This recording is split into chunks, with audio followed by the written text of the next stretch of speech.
ಇದೇ ಅಕ್ಟೋಬರ್ 3ರಿಂದ ನಾಡಹಬ್ಬ ದಸರಾ ಶುರುವಾಗಲಿದೆ. ದಸರಾ ಸಂಭ್ರಮದ ಪ್ರಮುಖ ಆಕರ್ಷಣೆಯಾದ ಜಂಬೂ ಸವಾರಿಗಾಗಿ ಗಜಪಡೆಯ ಮೊದಲ ತಂಡ ಇವತ್ತು ಮೈಸೂರಿನತ್ತ ಗಜ ಪಯಣವನ್ನ ಆರಂಭಿಸಿತು. ಹುಣಸೂರು ತಾಲೂಕಿನ ನಾಗರಹೊಳೆ ಹೆಬ್ಬಾಗಿಲು ವೀರನಹೊಸಳ್ಳಿಯಿಂದ ಅಂಬಾರಿ ಹೊರಲಿರುವ ಕ್ಯಾಪ್ಟನ್ ಅಭಿಮನ್ಯು ನೇತೃತ್ವದ ತಂಡ ಮೈಸೂರಿನತ್ತ ಪ್ರಯಾಣವನ್ನ ಶುರು ಮಾಡಿದೆ. ಸಚಿವರು ಪೂಜೆಯನ್ನ ಸಲ್ಲಿಸಿ ಪುಷ್ಪಾರ್ಚನೆ ಮಾಡಿ ಗಜ ಪಯಣಕ್ಕೆ ಚಾಲನೆಯನ್ನ ಕೊಟ್ಟಿದ್ದಾರೆ. ನಾಗರಹೊಳೆಯಿಂದ ಹೊರಟ 9 ಆನೆಗಳು ಮೈಸೂರಿನ ಅಶೋಕಪುರಂ ಅರಣ್ಯ ಭವನಕ್ಕೆ ಬಂದಿವೆ. ಶುಕ್ರವಾರ ಅರಮನೆ ಆವರಣವನ್ನ ಪ್ರವೇಶ ಮಾಡುತ್ತೆ.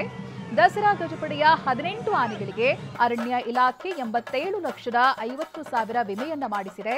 ಸಿಬ್ಬಂದಿಗೆ 1 ಕೋಟಿ, ಸಾರ್ವಜನಿಕ ಆಸ್ತಿ ಪಾಸ್ತಿಗಳಿಗೆ ಆನೆಗಳಿಂದಾಗುವ ಹಾನಿಗೆ 50 ಲಕ್ಷ ವಿಮೆಯನ್ನ ಮಾಡಿಸಿದ್ದಾರೆ.